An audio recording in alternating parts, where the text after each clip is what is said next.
जय हिंद प्यारे साथियों, आप सभी कैसे हैं। स्वागत है आप सभी का एकलव्य इंस्टीट्यूट में। मैं राधे सर आपको जीएस पढ़ा रहा हूं। तो मेरे प्यारे साथियों, अब आपका क्या दिल हैप्पी हुआ कि नहीं। हमारे जो गुरु हैं मैथ के जो टीचर्स, हम जिन्हें सुधीर सर जो हमारे हैं, अभी मैथ का वीडियो डाला गया है 2 ठो। तो अगर आपको तगड़ा लगा होगा, तड़कता होगा एकदम, मगर आग लगा दिया होगा, हमें उम्मीद है मेरे भाई, जो कि कमेंट हम पढ़ रहे हैं, हमें बड़ा खुशी हो रही है, हमारे गुरु जी बड़ा खुशी हो रहे हैं क्योंकि पहली बार ऑनलाइन आए हैं। ठीक है, तो ऐसे ही आपका प्यार स्नेह बना रहेगा और ऐसे ही हमारे अंदर पैशन जागता रहेगा। ठीक है, जुनून जागता रहेगा, तो हम आपके सामने अच्छे से अच्छे और परफॉर्मेंस करने का कोशिश करेंगे। ठीक है, तो अच्छा, आप चलिए इस पे बात है। दूसरी बात, इधर तो Uttar Pradesh police SSC GD आई है पेपर, जो कि होने ही वाला है। तो मेरे भाई आगामी ही कुछ हम लोग तैयारी और करने वाले हैं, जैसे कि उत्तर प्रदेश एसआई की, ठीक है, दरोगा, जिसे हम लोग स्टार लगाएंगे, बात समझिए, जिसके सिर पे, जिसके कंधे पे स्टार और एक तिरछी पी आकार का टोपी लग जाए मेरे भाई, तो उसकी बात ही कुछ और अलग होती है। ठीक है, उसके साथ साथ आप एक चीज और देख रहे हो, रेलवे पुलिस कांस्टेबल यानी आरपीएफ की बात आ गई है, आरपीएफ एसआई की बात आ गई है, रेलवे की भी आने वाली, लोको पायलट असिस्टेंट। ठीक है, तो उसमें लगभग 1.5 लाख वैकेंसी आने वाली है, तो उसके लिए भी हमें जोरदार तैयारी कराना है। ठीक है, तो एक भी ऐसा मतलब वैकेंसी जो लाइन अप पे लगी हुई है, वैकेंसी हाथ से जाना चाहिए, एक छूटा तो दूसरा आना चाहिए। ठीक है, इतना तो। अच्छा, दूसरी बात, हम इधर एशियन हिस्ट्री पढ़ा रहे थे। एशियन हिस्ट्री के अंतर्गत हमने सिंधु घाटी सभ्यता देखा, सिंधु घाटी सभ्यता के साथ साथ हमने वैदिक सिविलाइजेशन को भी पढ़ा, और वैदिक सिविलाइजेशन के अंतर्गत हमने आपको बताया। तो आज हम लोग बात करेंगे वैदिक सिविलाइजेशन के अंतर्गत हम कैसे क्वेश्चन बनाए जाते हैं, मतलब यहाँ से कैसे क्वेश्चन आते हैं मेरे प्यारे साथी, कहाँ मेरे भाई, एग्जाम में। ठीक है, यही चीज हम बताने वाले हैं। आज हम लोग क्वेश्चन क्या करेंगे, क्वेश्चन को हम लोग पुटअप करेंगे, क्वेश्चन हम लोग देखेंगे। ठीक है, तो चलिए हम लोग शुरुआत करते हैं, श्री गड़साई करते हैं, क्वेश्चन की ओर चलते हैं। क्वेश्चन हम जो मेरे प्यारे साथी जो पढ़े होंगे, ठीक है, जो वैदिक सिविलाइजेशन जो हमारा क्लास लिया होगा ना, वो सभी क्वेश्चन कर लेगा, इतना हमें उम्मीद रहेगा। ठीक है, चलो हम लोग करते हैं शुरुआत। आज श्री गड़साई करते हैं। देखो पहला क्वेश्चन, ठीक है, पहला क्वेश्चन आ गया है। पहला क्वेश्चन जबरदस्त तरीके से, वैदिक युग में प्रचलित लोकप्रिय शासन प्रणाली थी। बताओ मेरे प्यारे साथी, वैदिक युग में प्रचलित लोकप्रिय शासन प्रणाली थी, मतलब वैदिक सभ्यता में जो थी ना, वैदिक सभ्यता में कैसी शासन प्रणाली थी, जैसे वर्तमान में भारत में कैसी शासन प्रणाली है। ठीक है, और ब्रिटेन में देखोगे वंशानुक्रत है, लेकिन यहाँ पे क्या वंशानुक्रत है, नहीं है ना। लेकिन वैदिक सभ्यता में देखो प्रिय साथी, निरंकुश, ठीक है, प्रजातंत्र या गणतंत्र या वंश परंपरागत राष्ट्र। बताओ, ये पूरा वैदिक सभ्यता का पूरा क्वेश्चन लेके आया हूँ, यहाँ पढ़ लोगे, पूरा वैदिक सभ्यता का सार लेके आया हूँ मेरे साथी। अगर यहाँ पढ़ लोगे ना, इससे दोबारा पढ़ने की जरूरत ही नहीं पड़ेगी। ठीक है, चलो, तो वैदिक युग में जो प्रचलित लोकप्रिय शासन थी ना, वंश परंपरागत राजतंत्र था। यहाँ पे वंश के अनुसार यहाँ पे जो की शासन प्रणाली चलती थी। ठीक है, बात समझ में आया तो राइट आंसर, टिक फाट एकदम राइट आंसर। चलो नेक्स्ट चलते हैं प्यारे साथी, नेक्स्ट चलते हैं। नेक्स्ट का आपका क्वेश्चन आ गया है। नेक्स्ट, उपनिषदों का मुख्य प्रतिपाद क्या रहा। बताओ, उपनिषद जो है उसका मुख्य प्रतिपाद क्या रहा मेरे प्यारे साथी। धार्मिक विषय, मतलब उपनिषद क्या बताता है, हमें यही पूछ रहा है। धार्मिक विषय, सामाजिक परिवेश या दार्शनिक या सामाजिक व राजनीतिक, बताओ क्या बताता है उपनिषद, हमें क्या बताता है मेरे प्यारे साथी। हमें उपनिषद क्या बताता है, धर्म के बारे में बताता है कि सामाजिक परिवेश के बारे में, कि दार्शनिक वियोजन की, हमें सामाजिक और राजनीतिक योजना बताता है मेरे प्यारे साथी। हमें जो उपनिषद है वो धर्म के बारे में बताता है, किसके बारे में बताता है, धर्म के बारे में ही बताता है। ठीक है, राइट आंसर हमारा ए होगा। ठीक, चलो दूसरे चलते हैं हम लोग। आयुर्वेद, आयुर्वेद अर्थात जीवन का विज्ञान, आयुर्वेद अर्थात जीवन का विज्ञान का उल्लेख सर्वप्रथम किस में मिलता है, किस, ठीक है, आरण्यक में, सामवेद, अथर्ववेद या यजुर्वेद में। बताओ प्यारे साथी किस में मिलता है, हमें जल्द बताएं किस में मिलता है। ठीक है, आ जाओ बताओ किस में मिलता है। तो मेरे प्यारे साथी आयुर्वेद का मतलब कि जीवन का ही विज्ञान जो है आपका है अथर्ववेद। ठीक है, इसमें जादू टोना भूत प्रेत वशीकरण मंत्र छू मंत्र कुल है ना, इसी में है। ठीक है, जीवन का ही इसे विज्ञान का नाम दिया गया है। डिफॉल्ट एकदम राइट आंसर। ठीक है, चलो अगले क्वेश्चन चलते हैं हम लोग। देखो क्वेश्चन, तिलक बाल गंगाधर तिलक हमने बताया था, डॉक्टर संपूर्णानंद ने बताया था, वो आल्पस पर्वत से आए थे आर्य लोग, ठीक है। उसके बाद मैक्स मुलर ने बताया मध्य एशिया से आए थे, ठीक। बाल गंगाधर तिलक ने क्या बताया था, हमने कुछ बताया ना, ठीक है। तो आपने पढ़ा भी होगा, तिलक आर्यों का मूल स्थान कहाँ मानते थे, आर्कटिक की स्टेप्स की, हिमाचल की, इनमें से कोई नहीं। बताओ मेरे प्यारे साथी, आप सभी जानते हो ये माने थे आर्कटिक से, ठीक है। क्यों माने थे, क्योंकि ये जान रहे थे कि वहाँ 6 महीने का रात और 6 महीने का दिन होता है। उसके अनुसार इन्होंने एक आकलन किया कि इनको ये पता था, आर्य को ये पता था, ठीक है। इसके अनुसार इन्होंने आकलन किया कि ये हो सकता है कि ये आर्कटिक क्षेत्र से आए होंगे, ठीक है। तुम्हारा राइट आंसर क्या होगा, एफआर, ठीक। चलो अगले क्वेश्चन पे, ऋग्वेद संहिता का 9वां मंडल पूर्णतः किसको समर्पित है, बताओ। ऋग्वेद का 9वां मंडल पूर्ण रूप से किस पे समर्पित किया गया है, ठीक। इंद्र और उनके हाथी को, उर्वशी को पौधे और जड़ी बूटी संबंधी देवतागण को, या सोम इस पेयजल पे, बताओ सोम या पेयजल पे, ठीक है। हमने बताया था कि मेरे प्यारे साथी जो इसका तीसरा मंडल है उसमें आपको मिलेगा गायत्री मंत्र का उल्लेख मिलता है, किसका, ओम भूर्भुवः स्वहा का, ठीक है, बताया था। 7वें मंडल में बताया था, 9वें मंडल में, 10वें मंडल में हमने बताया था कि नहीं मेरे प्यारे साथी, हाँ सर बताया था। इसमें 10 राज युद्ध का भी बात, इसमें 10 राज्य युद्ध का बात किया गया था, वर्णन किया गया था इस मंडल में। इसमें हमने बताया था सोम, यानी वो जो हमने दारू शराब की बात बताया था, ठीक है। इसमें हमने आपको बताया था पुरुष सूक्त की वर्णन की बात, ठीक है। और एक नदी के भी हमने यहाँ पे वर्णन किया था। तो मेरे प्यारे साथी इसका डिफॉल्ट आ एकदम राइट आंसर, सोम एपी का नाम देवता, ठीक है, कोई दिक्कत नहीं, डिफॉल्ट आ, ठीक, कोई दिक्कत नहीं। पहले देखो सोम पीते थे, जब बलि चढ़ाते थे ना, ये हिमालय से मिलता था, ठीक है। बलि चढ़ाने से पहले सोम पीते थे, सोम देवता को मानते थे, ठीक है। चलो अगले क्वेश्चन चलते हैं हम लोग। आर्य अनार्य युद्ध का वर्णन मिलता है, बताओ आर्य अनार्य युद्ध का वर्णन कहाँ मिलता है मेरे प्यारे साथी। तो मेरे साथ ये देखो, वेद उपनिषद बौद्ध ग्रंथ या स्मृति में, आर्य का वेदों में मिलता है, हमने बताया भी है, आप पढ़े भी होंगे, ठीक है। बहुत ही आसान क्वेश्चन है। चलो अगले क्वेश्चन चलते हैं हम लोग। निम्नलिखित में से किसने आर्यों के आदि देश के बारे में लिखा था। आदि देश का मतलब समझते हो कि अन्य देश से आए थे आर्य, यहाँ के नहीं थे, भारत के मूल निवासी नहीं थे, ठीक है। ये मूल निवासी अस्थायी रूप से थे, आए थे भारत में। तो कहाँ कौन लिखा था, शंकराचार्य की, एनी बेसेंट की, विवेकानंद की, बाल गंगाधर तिलक, हमने बताया था ना मेरे प्यारे साथी, इन्होंने ही लिखा था, ठीक है, कि ये कहाँ से आए हैं, आदि देश से आए हैं, बाल गंगाधर तिलक, डिफॉल्ट एकदम राइट आंसर, ठीक। चलो अगले क्वेश्चन चलते हैं हम लोग। उत्तर वैदिक काल में विभाजन का आधार क्या था, बताओ विभाजन का आधार क्या था उत्तर वैदिक काल में। क्या पहले बताया था ना कि मेरे 10वें मंडल में जो कि पुरुष सूक्त के अंतर्गत 4 वर्ड की उत्पत्ति हुई, 4 वर्ड जो कि फिर चला गया आपका उत्तर वैदिक समय में, उत्तर वैदिक में फिर वर्ड की व्यवस्था की बात आई, तो आपका वर्ड व्यवस्था में आपको देखने को मिला था मेरे प्यारे साथी, पहला आपको ब्राह्मण, ठीक है, दूसरा आपको शूद्र देखने को, दूसरा आपको क्षत्रिय, ठीक है, क्षत्रिय देखने को मिला था, उसके बाद वैश्य देखने को मिला था, फिर शूद्र देखने को मिला था। ये बांटे गए थे अपने कर्मों के अनुसार, बांटे किसके गए थे, कर्मों के अनुसार ही बांटे गए थे, ठीक है। तुम्हारा राइट आंसर एफआर एप्पल, ठीक। चलो अगले क्वेश्चन चलते हैं। प्रसिद्ध 10 राजाओं का युद्ध किस नदी के तट पे लड़ा गया था, बताओ मेरे प्यारे साथी, किस नदी के। मैं बताऊं, जब ऋग्वेद में वैदिक सभ्यता पढ़ा था, पूरे वैदिक सभ्यता में हमने पूरे प्राचीन नदियों का वर्तमान नाम से जो कि संबंधित कराया था, ठीक है। हमने आपको रूबरू कराया था, आपको याद भी होगा जो पढ़े होंगे आपको, ठीक है। तो जो नहीं पढ़ा होगा तो आज जो समझ लो मेरा, गंगा की, ब्रह्मपुत्र की, कावेरी की, परुश्री, बता दो मेरे प्यारे साथी क्या होगा, ठीक है।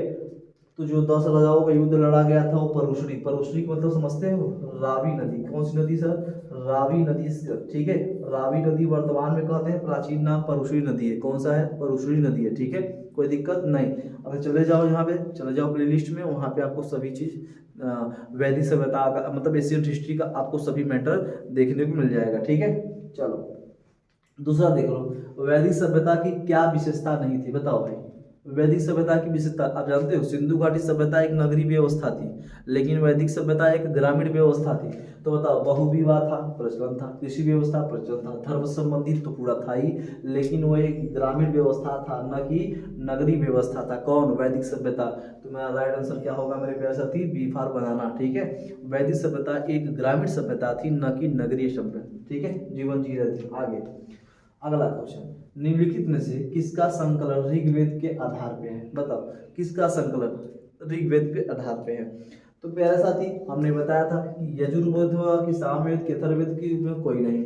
अब देखो, ऋग्वेद की जो कि दूसरा अगर नाम देखा जाए तो सामवेद होगा, इसमें 1875 जो कि आपका छंद है। ठीक है, इसमें से लगभग 75 छंद जो कि आपका सामवेद का है, बाकी जो बचेगा 1800, बाकी जो 1800 है वो आपसे लिया गया है। कहाँ से प्यारे साथी? ये ऋग्वेद से लिया गया है। ठीक है, तो आपका राइट आंसर क्या होगा? बी फॉर बनाना एकदम आपका राइट आंसर होगा। ठीक, क्या बातें समझ में आ रही है? ऐसे ही तड़कता भड़कता क्वेश्चन आपके जीवन में आएगा, एग्जाम में देखने को मिलेगा। ठीक है, अगर छूट जाएगा तो आप हाथ मलते रह जाओगे, कुछ नहीं उखाड़ पाओगे। ठीक, इसलिए जीवन में कुछ करना है तो हमें पढ़ना है, वो भी कैसे पढ़ना है? संघर्षपूर्ण। ठीक है, मन चिंतन लगाकर। चलो अगले की ओर, पतंजलि का संबंध किस रचना से? बताओ, पतंजलि का संबंध किस रचना से? चरक संहिता, दिव्यावतार, अष्टाध्यायी या महाभाष्य? बताओ मेरे प्यारे साथी, किससे है? जल बताओ, जल बताओ पतंजलि। ठीक है, अब बताओ, वारामिही, चरक संहिता। अब लिख दो सर, वाराहमिहिर का नाम सुने होगे। ठीक है, यस सर। अष्टाध्यायी का नाम सुने होगे, पाणिनि का नाम सुने होगे। किसका सर? पाणिनि का नाम सुने होगे। महाभाष्य से संबंधित कौन है सर? पतंजलि। कौन है सर? पतंजलि। ठीक है, पतंजलि आपका किससे संबंधित है? तो राइट आंसर हमारा महाभाष्य होगा। अब ये बताओ, दिव्यावदान किसने लिखा था? हमें कमेंट बॉक्स में बताओ। हमें किसमें बताओ मेरे साथी? कमेंट बॉक्स में हमें जरूर बताओ। इस क्वेश्चन का इस इंतजार रहेगा आंसर। ठीक है, जरूर बताओ। बात समझ में आ गया? चलो, समझ में आ गया। चलो आगे की ओर हम चलते हैं। ऋग्वेद का कौन सा मंडल पूर्णतः सोम को समर्पित है? बताओ, सोम। अभी हमने बताया ना सर, 7वां मंडल किसे समर्पित? 10 राजाओं के युद्ध से। ठीक है, उसके बाद 9वां मंडल आपका राइट आंसर होगा। 9वां मंडल हमने बता दिया है। ठीक है, बहुत सिंपल सा क्वेश्चन, बहुत ही क्या है? Simple question. ठीक है, चलो अगले क्वेश्चन, आर्यों के बारे में किसके लेख प्रसिद्ध है? बताओ। ये देखो फिर आ गया, देखो क्वेश्चन एक ही, लेकिन टाइप बोलने का, क्वेश्चन का जो नजरिया है वो बदला हुआ है। बताओ, शंकराचार्य, निविसेंट, स्वामी विवेकानंद की, बाल गंगाधर तिलक। बताओ, क्वेश्चन है कि पढ़ने का नजरिया और लिखावट का नजरिया सब बदला हुआ है। आपका राइट आंसर जब भी आए तो आपको राइट आंसर मार देना है। आपको क्या? Bal Gangadhar Tilak right answer, D for done. ठीक है, चलो अगली ओर चलते हैं। उपनिषदों का मुख्य विषय क्या है? उपनिषद का मुख्य विषय क्या है मेरे प्यारे साथी? उपनिषद है क्या? क्या सामाजिक व्यवस्था बताता है, कि विधि कानून बताता है, कि राज्य प्रांत के बारे में बताता है, कि दर्शन के बारे में? तो उपनिषद हमारे दर्शन के बारे में बताता है। किसके बारे में सर? दर्शन के बारे में बताता है। ठीक है, right answer B for banana. ठीक, चलो अगले की ओर। वैदिक युग में मना का अर्थ क्या है मेरे भाई? मना का अर्थ क्या होता है? बता दो। मना का अर्थ क्या है मेरे प्यारे साथी? धन, बुद्धि, वजन या प्रतिष्ठा? बताओ, मना का अर्थ क्या होता है? देखो भाई, ये यहाँ पे मना है तो आप लिख दो यहाँ पे धना। ठीक है, यानी मेरे प्यारे साथी धन से संबंधित है। किसे? धन से। ए फॉर एप्पल एकदम राइट आंसर, धन से संबंधित है, लिख दो मना यानी धना। ठीक है, चलो राइट आंसर याद रखना, ये सब याद करने का ट्रिक है प्यारे साथी। ठीक है, जब तक आप उसमें घुलोगे नहीं, किसी कार्य को करने के लिए आपको उस कार्य को लेकर चिंतित रहना बड़ा आवश्यक होता है। लोग कहते हैं चिंता क्यों करें? बिना चिंता किए कोई कार्य होने वाला है क्या? चिंता चिता के समान होती है सर, लेकिन अगर आप चिंता नहीं करोगे, आपके ऊपर प्रेशर नहीं होगा, तब तक आप कुछ जीवन में कर ही नहीं पाओगे। जब तक आपके सामने लक्ष्य नहीं होगा, लक्ष्य बना के चलो, एक आपका टारगेट होना चाहिए। जब तक टारगेट आपके सामने नहीं होगा, जब तक आप नहीं बना पाओगे टारगेट, तब तक आप केवल लुंज पुंज ही काम करोगे। अंधा आपको लगेगा 2 घंटा पढ़ोगे, 1 घंटा पढ़ोगे, उसके बाद आप नहीं पढ़ोगे। लेकिन जब सामने टारगेट होगी ना, तो पढ़ने का मजा कुछ और है। और ठीक है, अगर देखो घूमना है तो मन लगा के घूमो, और पढ़ना है तो मन लगा के पढ़ो। ठीक है, तो जो जीवन में करना है ना, वो मन लगा के करना। ठीक है, कोई दिक्कत नहीं। चलो आगे क्वेश्चन चलते हैं। क्वेश्चन आ गया आपके सामने। वैदिक नदी कुभा का स्थान कहाँ निर्धारित होना चाहिए था? बताओ। देखो कितना बढ़िया सब नदी के बारे में बताया था ना, याद है? अफगानिस्तान, चीनी तुर्किस्तान, कश्मीर या पंजाब में? बताओ कहाँ पे, बताओ मेरे प्यारे साथी कहाँ पर? ठीक है, कूबा। मैं बता दूं, कूबा का मतलब होता है काबुल। क्या वर्तमान में हम लोग काबुल, ठीक है, काबुल। कुरुमू का मतलब होता है कुर्रम, ठीक है। तो इसका मतलब है प्यारे साथी काबुल, अफगानिस्तान। कहाँ पे सर? अफगानिस्तान। राइट आंसर हमारा A, ठीक है, कोई दिक्कत नहीं सर। चलो अगली की ओर चलते हैं। अगला क्वेश्चन, अष्टाध्यायी के लेखक कौन है? बताओ। अष्टाध्यायी तो बताया सर, अष्टाध्यायी पतंजलि, महाभाष्य, वराहमिहिर, जो कि हमने बताया है। ये सभी नहीं सर, पाणिनि। अष्टाध्यायी के लेखक कौन है सर? पाणिनि, ठीक है, सी हमारा एकदम राइट आंसर, ठीक है। चलो आगे की ओर। प्यारे साथी, ऋग्वेद की मूल लिपि क्या थी? बताओ, ऋग्वेद की मूल लिपि क्या थी? बताओ जरा, बताओ। जो हमारा ऋग्वेद है उसकी लिपि क्या थी? जिसे हमारी भारत से हिंदी भाषा की मूल लिपि देवनागरी है, ठीक है, उसी संबंधित हमारा क्या है? ऋग्वेद की मूल लिपि आपकी ब्राह्मी। क्या है मेरे प्यारे साथी? ब्राह्मी। डीफा डाक, एकदम राइट आंसर, ठीक है, कोई दिक्कत नहीं। चलो अब बता, प्राचीन साहित्य में वर्णित विवाहों के मतलब, अच्छा, विवाहों के प्रकार बताओ भाई। प्राचीन साहित्य में विवाह कितने प्रकार के होते हैं ये पूछ रहा है। बताओ भाई, विवाह के प्रकार में आपको अगर बताऊं तो एक होता है आपका ब्रह्म विवाह, ब्रह्म विवाह, ठीक है, ब्रह्म विवाह भी कर सकते हो, ठीक है, कोई दिक्कत नहीं है। एक होता है मेरे भाई प्रजापत्य विवाह, प्रजापत्य विवाह, ठीक है। एक होता है आपका दैव विवाह। क्या होता है? दैव विवाह होता है, ठीक है, दैव विवाह। एक होता है आपका आर्ष विवाह। क्या होता है मेरे प्यारे साथी? आर्ष विवाह, ठीक है। और एक आपका आर्ष विवाह होता है, एक होता है आपका राक्षस विवाह। क्या? राक्षस विवाह, ठीक है। एक होता है आपका पिशाच विवाह। कौन सा? पिशाच विवाह। और एक होता है आपका गंधर्व विवाह। कौन सा विवाह? गंधर्व विवाह, ठीक है। कौन सा? गंधर्व विवाह। बस समझ में आ रहा है ना? देखो, ब्रह्मा, प्रजापति, देव, आर्ष, राक्षस, पिशाच, गंधर्व, ठीक है। तो कुल 1 2 3 4 5 6 7 और एक विवाह और है, हमें कमेंट बॉक्स में बताना मेरे प्यारे साथी। कुल 8 प्रकार के विवाह होते हैं। कितने प्रकार के? 8 प्रकार के विवाह होते हैं। सबसे अच्छा विवाह ये माना जाता है ब्रह्म विवाह होता है, ठीक है, माता पिता की मर्जी से।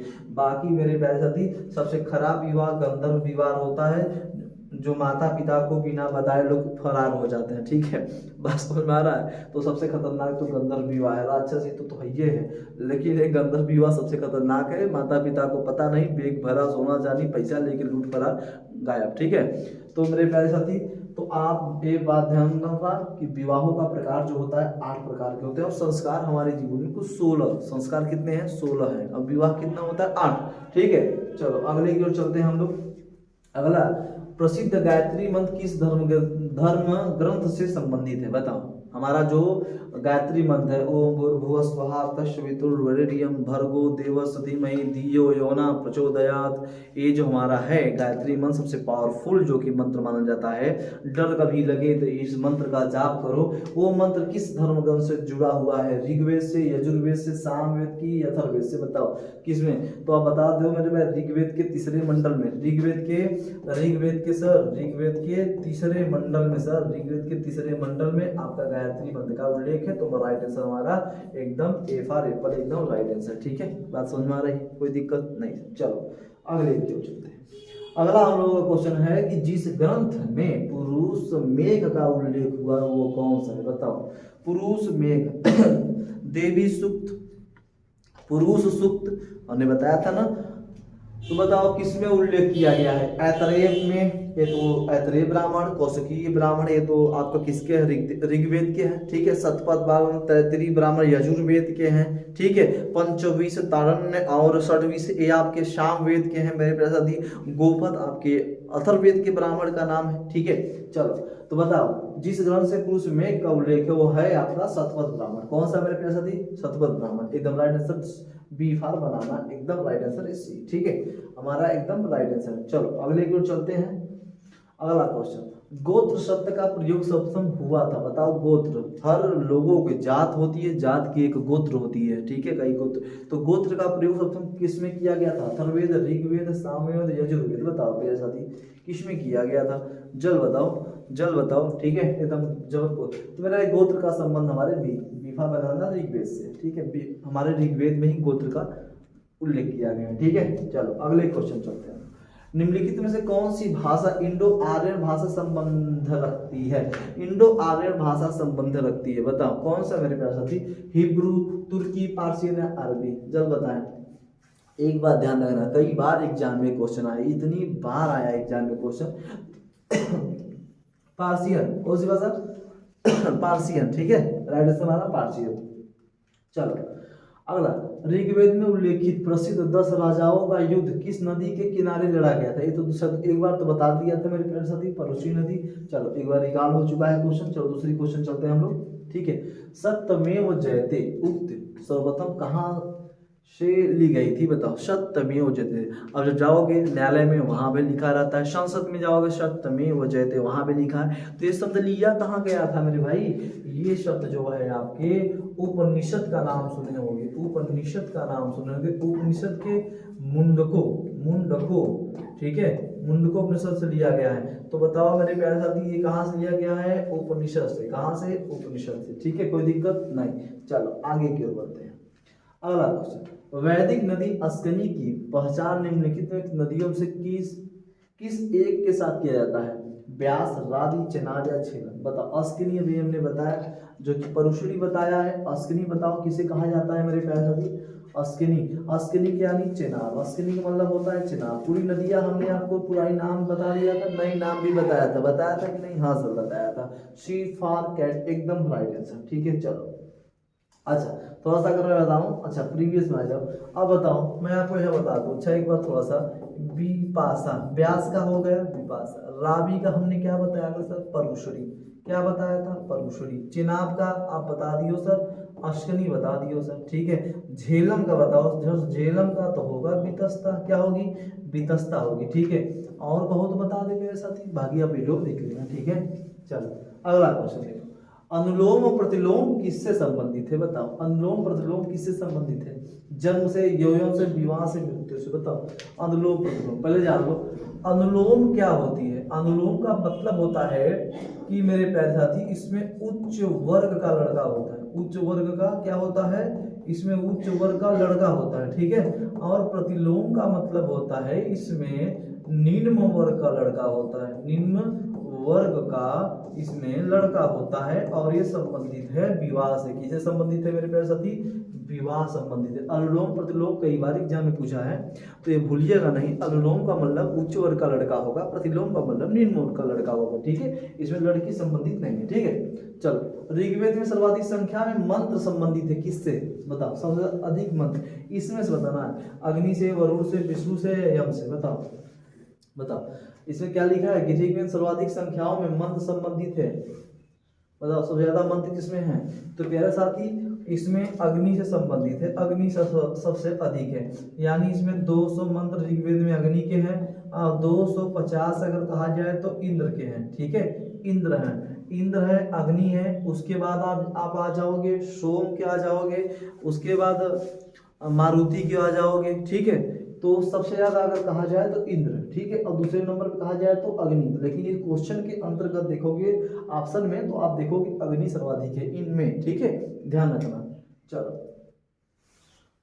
अच्छा, इधर हो गया ना, हमने क्वेश्चन को हमने अभी देखा, ठीक है, क्वेश्चन को हमने देखा है और हमें उम्मीद है कि आपको बेहतर से बेहतर समझ में आया होगा।